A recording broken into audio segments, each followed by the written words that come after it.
May the 4th be with you, Predators fans. It's Star Wars Day, and to celebrate, we are comparing some legendary Star Wars characters to some of our favorite Nashville Predators, plus a couple of news items for the Preds. Mark Borowiecki bids farewell. The Preds re-up in Milwaukee, and what the heck is going on in the Stanley Cup playoffs? We'll talk about that today on the Locked On Predators podcast.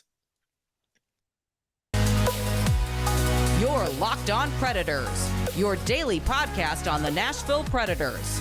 Part of the Locked On Podcast Network, your team every day.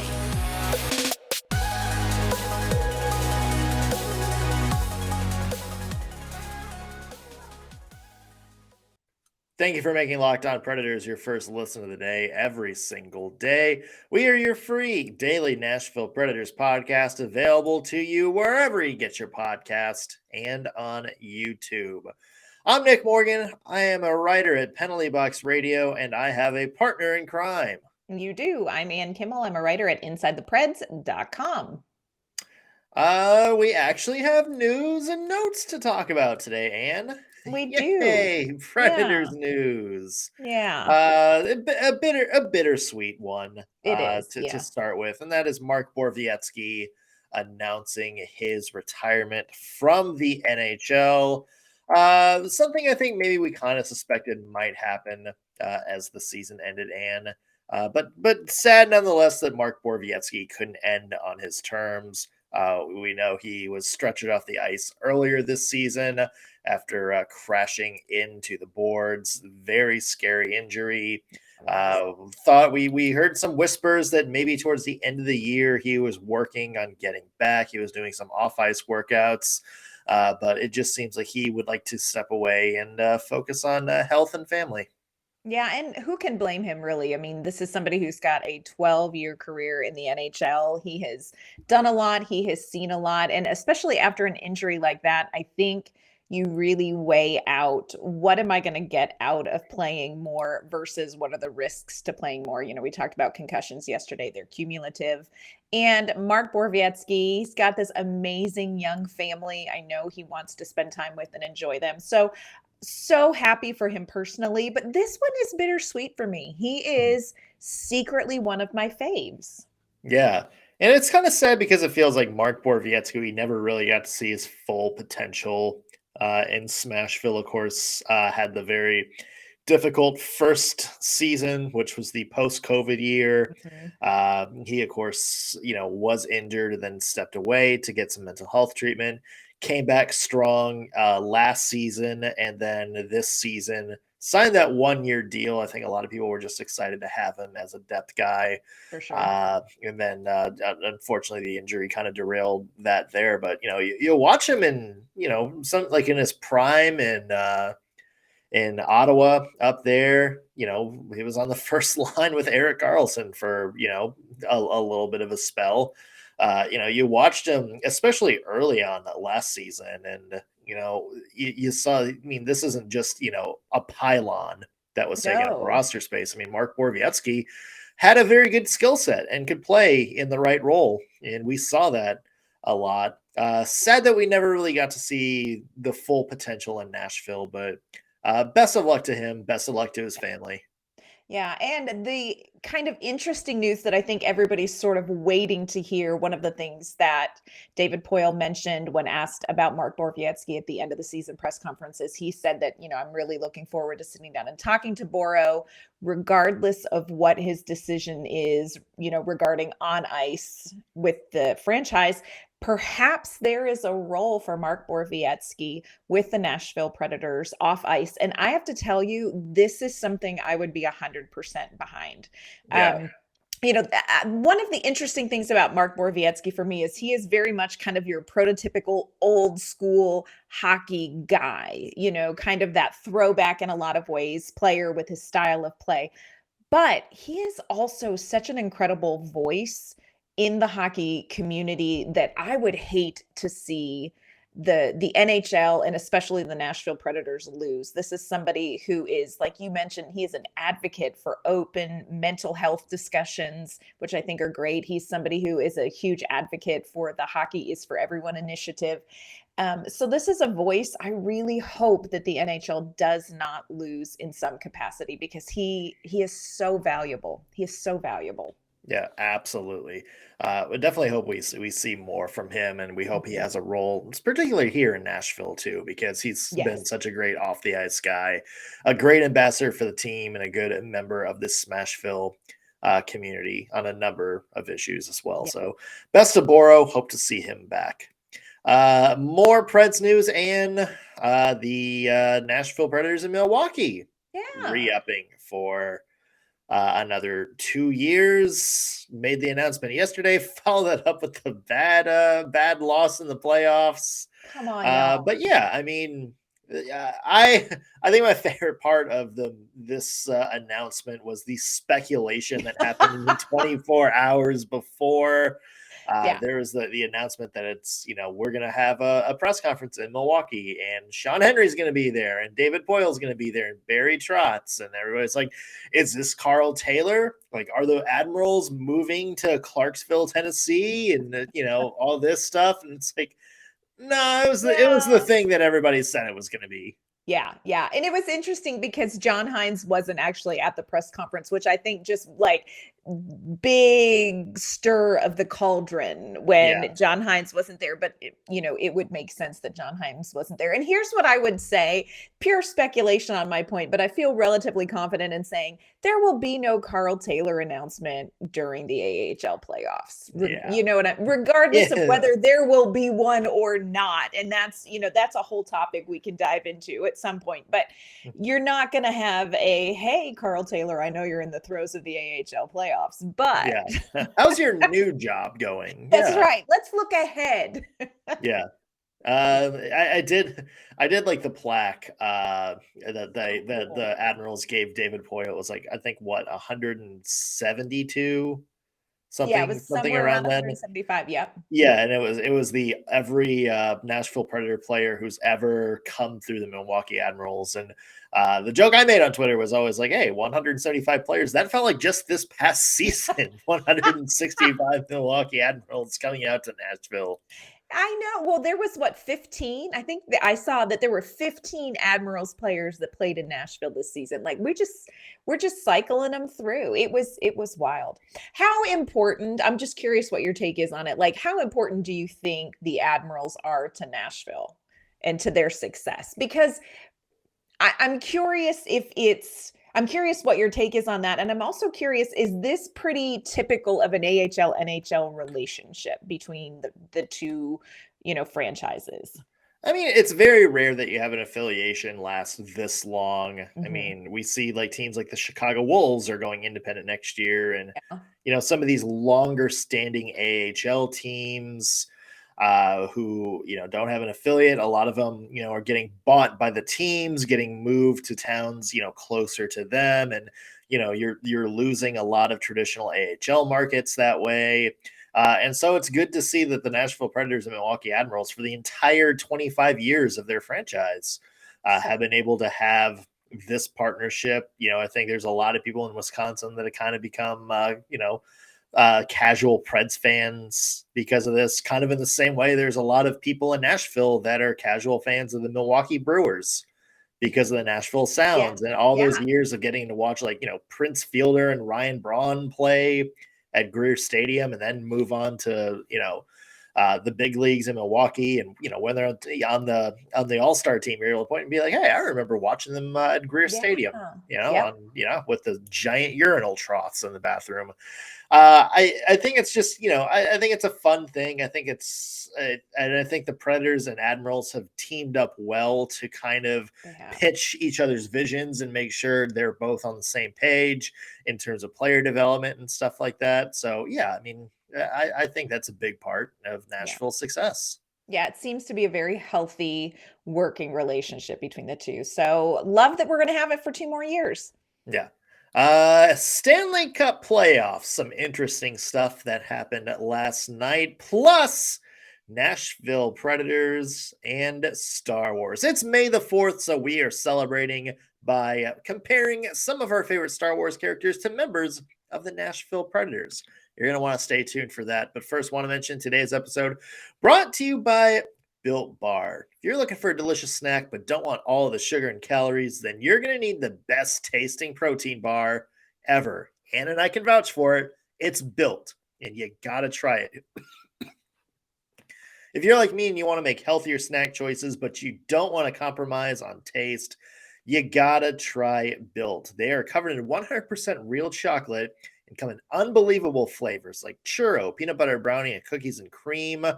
But they keep it healthy. 17 grams of protein per bar, only 130 calories, and 4 grams of sugar. So it fits into whatever your diet needs are.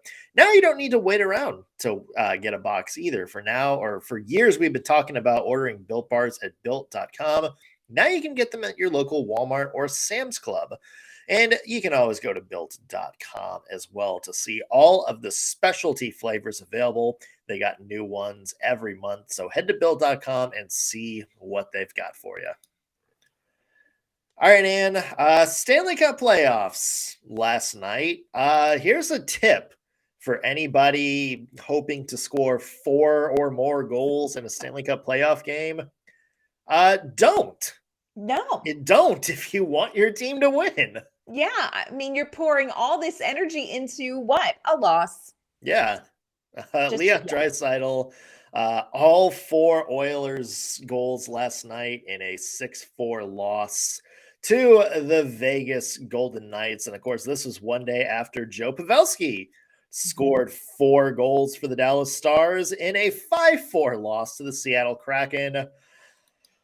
Whew, I mean, goaltending optional, I guess, in some of these series, Anne. I know. And it's so funny. I'm trying to figure out, is this just a completely bizarre Stanley Cup playoffs for this season? Or is it that since the Predators aren't in it, I get to watch all of the things and get overly invested and feel all of the ups and downs more? And I can't decide. Like Joe Pavelski, game time decision. Oh, hey, let's put him in. He scores 4 goals. Oh, but wait, they lose in overtime. And the same thing with Edmonton. And look, the Nashville Predators and Nashville fans understand that Leon Draisaitl just owns some real estate here in Nashville because he has been such a thorn in the Predators' side. You watch him go out, just some incredible play last night, and yet they don't win. They don't win. It was a really interesting game. I will say, I think that's the best I've seen Vegas play all season. And again, clearly have not seen all of their games, but Vegas I think they had like at one point, 11 different point scorers and all these different goal scorers. And then there's Leon Draisaitl like, well, I mean, I guess I'll get another one to keep us in it.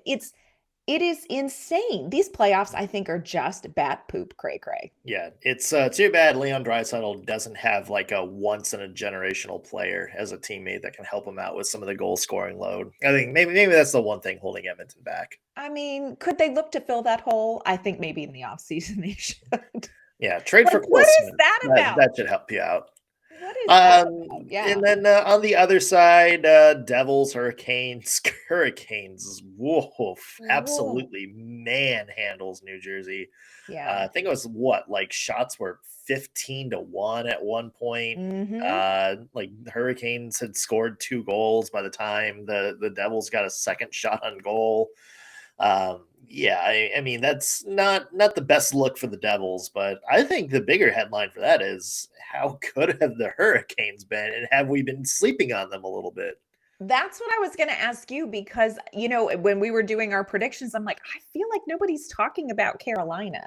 I feel like nobody's talking about Carolina, and they're just sort of this quiet killer coming up through, in the playoffs. And what they did last night to the Devils, I mean, they scored 2 goals before the Devils even took the ice. Yeah. Carolina was just on fire last night. So I wonder about that. I'm like, have we all been sleeping on Carolina? And now that you have Boston out, you have who else out? Like you're suddenly looking at, wait a minute, of all these guys left, why haven't we been talking about Carolina? Yeah, and it's weird too because Carolina's had 52 wins this season, 113 points, second best record in the entire NHL. And yet when, we talk about them, it's always like, yeah, but they they don't have Svechnikov, and there's some question marks surrounding health of goaltending, and they kind of were down the stretch. Look at New Jersey, like look at the Rangers, look at the way Boston finished. Even Right. people are like, oh, look at like Florida. Florida had a good run to end the year. It always seems like we're finding kind of an excuse to say like, yeah, we're not going with Carolina here. They looked really good in that defense. I think that's been the key for their postseason run. Is there's just not a lot of people that are able to break through and put chances on that net. Yeah, I really enjoyed that game last night. I mean, it was a little awkward. Like I felt kind of bad for PK Subban. But yeah, that was Carolina just absolutely looked so dominant in that game. Now tonight, I have to tell you, I'm super pumped because we get Dallas-Seattle game 2. What's going to happen? Like, what's going to happen tonight? I don't know. Spaceship crashes into the stadium. I mean, it could happen, and I'd be like, yeah, that seems on par for these playoffs. That's any cup crazy, people. Anything can happen.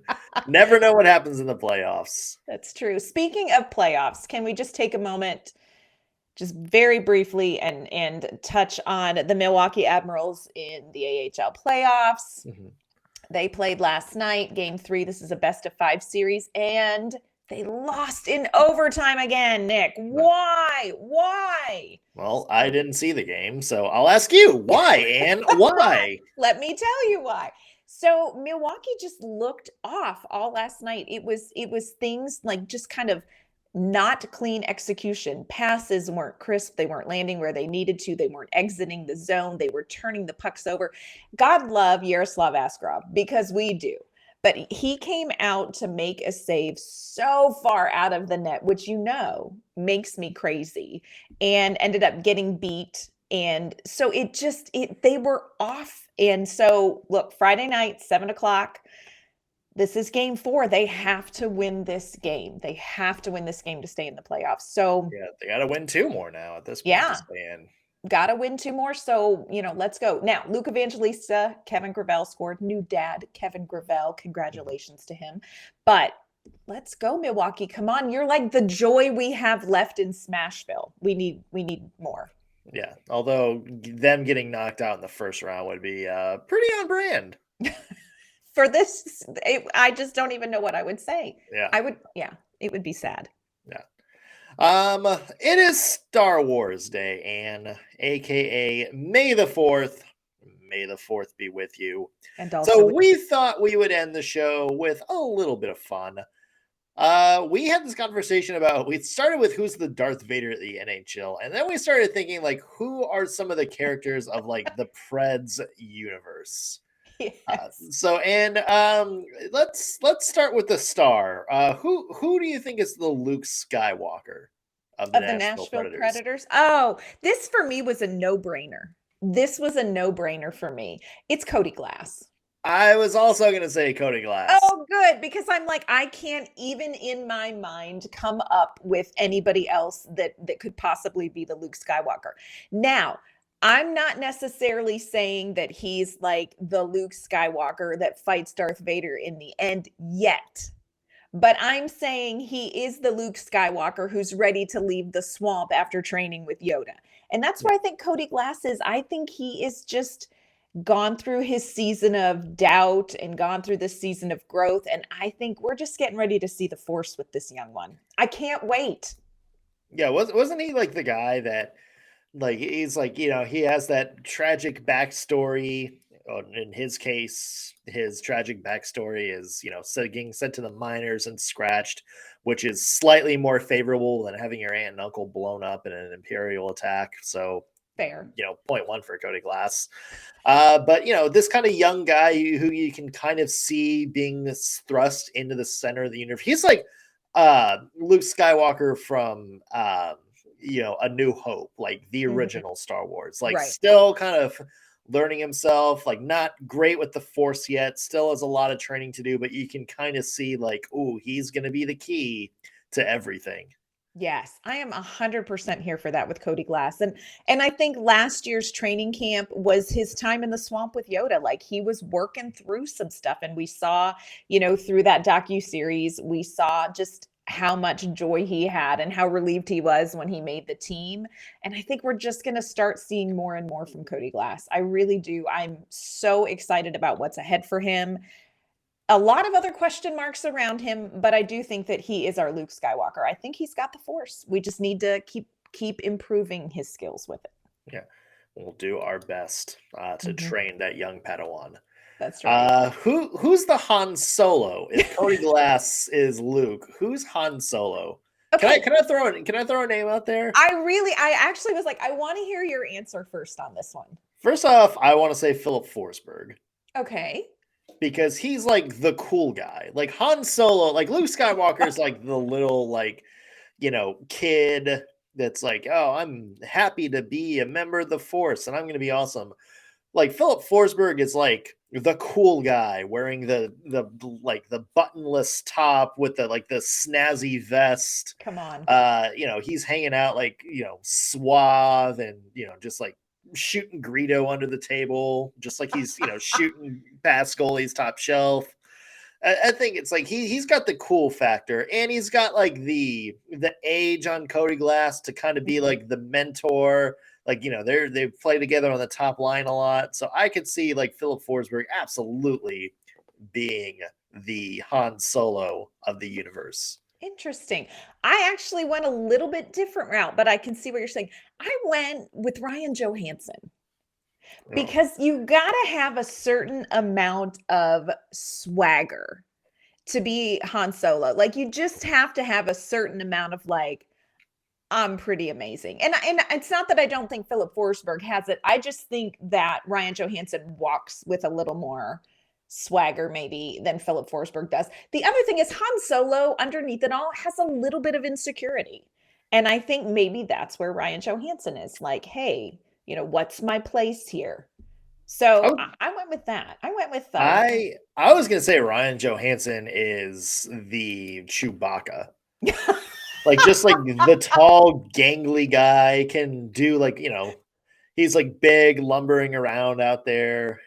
I think everybody would have gone Cole Smith for Chewbacca, but no, Chewbacca is good at what he does. When we went to Disney World, and we went to Disney World when our kids were like upper teens because we just didn't go when they were little, and we went to Star Wars, and I was like, I'm going to do this for my kids because all three of my kids and my husband are super into Star Wars.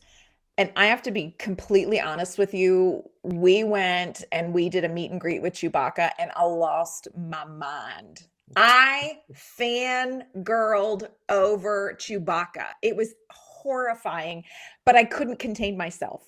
I just lost my mind over Chewbacca. It was embarrassing. That makes sense. Princess Leia, that's got to be the UC Saros, right? I have him as someone else. Oh, because isn't UC Saros like the damsel that has to like is getting shot at 45 times a game and actually needs some forward help to bail him out? But Princess Leia is still the badass.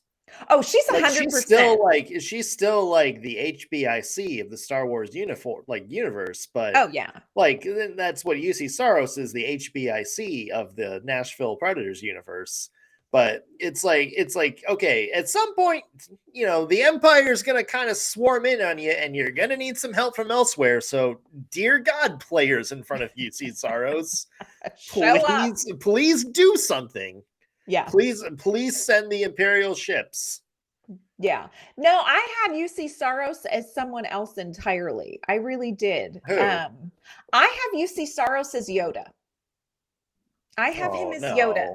Oh, yeah. He's not old enough to be Yoda. He's not on his deathbed. No, he's not on his deathbed. But here is why I have him as Yoda. Because in this whole conversation, like I go back to that moment where Luke is training in the swamp, and Luke is like, I can't do it. And, Yoda's like, do or do not. There is no try.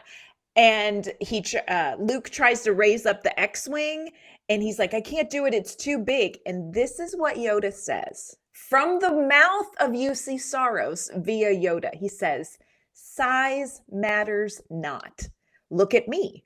Judge me by my size, do you? And then he raises up the X-Wing out of the swamp. Like, Who else could that be but UC Saros? Like UC Saros has the Force. UC Saros has the Force. So if UC Saros has the Force, Mm-hmm. I don't know. He is one with the Force, and the Force is with him. Yeah. I mean, no. I think to me, Yoda is Ryan McDonough, the elder statesman. RPM. He's the old guy. But like, you know, he can barely walk. He needs Luke to carry him around anywhere. But he's like wise beyond his years, and he's still got a little, like, you know, he can raise the X-wing out of the swamp. He can dive in front of a slap shot and block a shot on a penalty kill. Mm-hmm. But just don't expect him to kind of be as the spry Yoda that we saw in like Attack of the Clones, doing like 50 somersaults on a way to a lightsaber with Count Dooku. Yeah, yeah. Now, here is the question for you that maybe we don't want to answer because, you know, we're optimists, but just throwing it out there, like, who are the stormtroopers of the Nashville Predators who cannot shoot well? Let's see. How many people are on the Predators offense? I know. That always bothered me about this series. Like, you continue to make an army like this and you can't improve their aim? Come on now. I mean, I guess Mikael Granlund would have been the Finn of the group because he refuses to shoot. There, that is so amazing. Yeah, pretty much anybody from the Preds second line down. Yeah, just in terms of, and everybody but Tommy Novak. That's true. Everybody just the shots miss left and right. So sad. We love the Nashville Predators, and things are going to get better, y'all. We do. Okay, here's the $1 million question. So we talked about, you know, the Preds and they're members of the Star Wars universe. Who is the Darth Vader of the Nashville Predators? Like of the Nashville Predators universe? Like who's the menacing evil figure? You know, in general, my Darth Vader of the NHL is Corey Perry because Corey Perry. But when it comes specifically to the Nashville Predators, I'm going to go back to somebody we talked about earlier, and I'm going to say Leon Draisaitl because he owns the Predators. Why can he not come to Nashville or play the Predators and have a bad game? Why not? Yeah, I don't know. Who is your Darth Vader? I mean, at this point, it doesn't seem like Colorado, maybe. Yeah. Like just like the evil empire you're trying to beat. And... Yeah, I can see that. I was thinking about this total pivot here. Go with me. I was thinking about this watching the playoffs, and I wonder how different would Colorado's run maybe have been if the Predators could have taken it to Game 6 last season. Because you watch all of these teams this season, and I'm not saying they wouldn't have won, but you watch these teams advancing that have gone 7 games, and I'm like, this has got to really cost you so much more physically and mentally than winning a series in a sweep. But did it though? Because Florida just came out on fire against Toronto. Yeah, let's see how it goes. But I'm like, you know, what a gift we gave them. And what did they do in return? Chopped our hand off. Yeah. I mean, Seattle looked good against Dallas. Yeah. And that was against the defending champs. Yeah. I don't know. Let's see how it goes. I think, you know, we really gifted them last season. We gifted them. This is another conversation, but like, I was trying to think of this when we were talking about it. I was like, I don't know who the Preds' biggest rival is right now. I don't know anymore. Like obvious, like it was, you know, Chicago for, you know, many, many years, and that was obvious, and then they fell off. There's a lot of people talking about the Anaheim rivalry that fell off. Detroit not in the same division anymore. St. Louis, Dallas, you know, maybe Dallas. For some reason, St. Louis doesn't have that same feel, maybe because both teams have kind of been mid lately. Yeah. I don't know. Maybe the Winnipeg Jets, but I mean, does anybody in Nashville really be like, ooh, I cannot stand the Winnipeg Jets?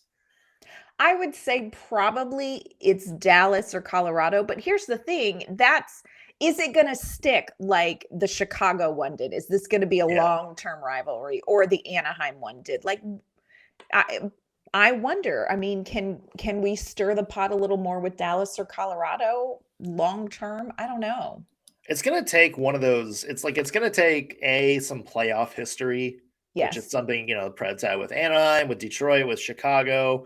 It's going to have like some tight games during the season, and it's going to cause, it's going to result in at least one of the teams just being consistently good all the time, like always towards the top. That's what made some of those rivalries so special, is because when the Preds finally beat the Red Wings in a playoff series, boy, it felt like they had earned it. And same with, when they finally swept the Blackhawks, boy, it felt like they earned it. Yeah. Yeah. We're not there yet. And I don't know that we're going to get there in the next couple of seasons, but maybe. Who knows? We'll see. With Yoda in net, anything's possible. Yeah. With Princess Leia backstopping the resistance. Oh, dear We'll heavens. see. All right. Anne, where can people find your work? You can find my work online at InsideThePreds.com. You can find me on Twitter at AnnK_Mama on Ice. You can find me at penaltyboxradio.com. Follow me on Twitter at _NSMorgan. Also, be sure to follow the podcast, LO_Predators. And however you're listening, whether you're watching us on YouTube or streaming us on your favorite podcasting platform, be sure to hit that subscribe button. That's going to do it for us on today's Locked On Predators podcast. Thanks for making us your first listen of the day. We will be back tomorrow with an all-new episode. We'll see you then.